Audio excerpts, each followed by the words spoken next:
Nors ir sergu, bet reikia va tokių 20 vienetų nupirksiu. Tokie gal stabiliau būtų, bet užteks vienam aviliui 4 tokie pastatyti, kad, nu, kad pakeltų. Nes rytoj 200 000 bitučių atvažiuoja. Ir jau nori, nenori, nes jos būtent tada atvažiuoja, kai jos nori. Tai reikia sarvažti.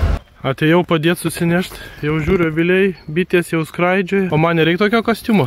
Vaiduosiu. Būsimas bičiulis Sankirtandas. Siauras. Gali būti jo, biški čia. O, iš karto. Nesidėjęs dar turbūt, ne? Tu tai geras pirštinės turi, matai, per tokias les. Tai kišenė yra normalios. A čia, ne? Nu, va, kaip kosmonautas. Ale batai ploni. Batai gal nieko. O kaip snarglį nusivalyti?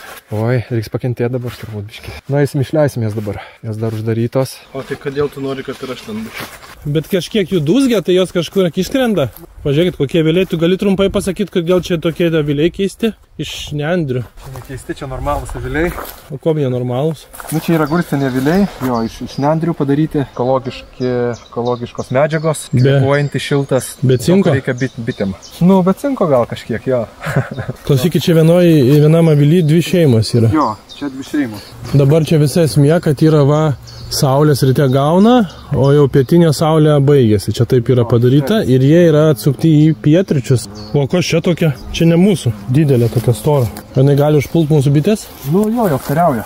Elektroninė dūminė. Dūminė va įsijungia ir dabar jinai... Eik tu savo. O iš ko yra kvepia? Kvepia, čia žulelėm, sakom, eteriniais aliejais. Kvepia? Neapsinešim? Nebent kažko įlašintum į čia. Tada gal ir apsidėštam. Dar reikės lentas pakišti sutvirtinti, kad jie stovėtų ant visų atramų. 1, 2, 3, 4, 5, bet šeimos tik 8.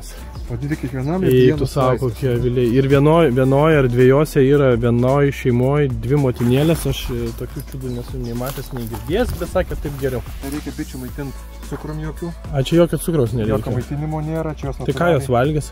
Medų savo.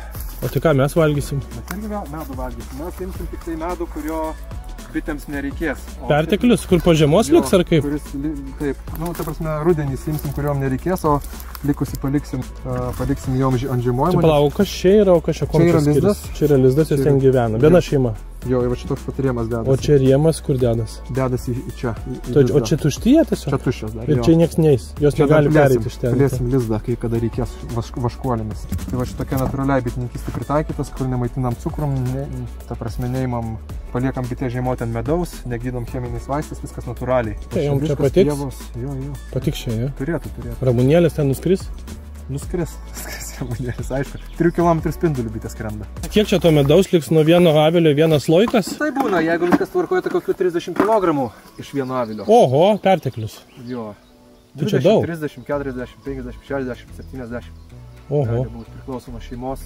Jeigu gera medunešio bazė aplinkui. Tai tokį medų jau čia po 1000 eurų pardavinėsim. Gali pradėti taupyti jau. Tai tu vienintelis tokio galim jau. Nu, kol kas turbūt taip. O koks adresas internetinis? Dangaus žiedai.lt. Dangausžiedai.lt. Vienintelis turbūt Lietuvoje be smurto, kur neapiplėšiamos bitės, o tik tai kur perteklius medaus lieka. Daug prinešio lūžta aviliai, tai išima, kad aviliai nesulūžtų ir jum ant stalo. Jo, gal ne vienintelis Lietuvoje, yra dar žmonių. Žinau, kad irgi, pavyzdžiui, nemaitina ir cukrum, kad keli žmonės. Nu, bendruomenė plečiasi tokių žmonių sąmoningų. Šiaip yra, bet jie labiau savo ritmėms.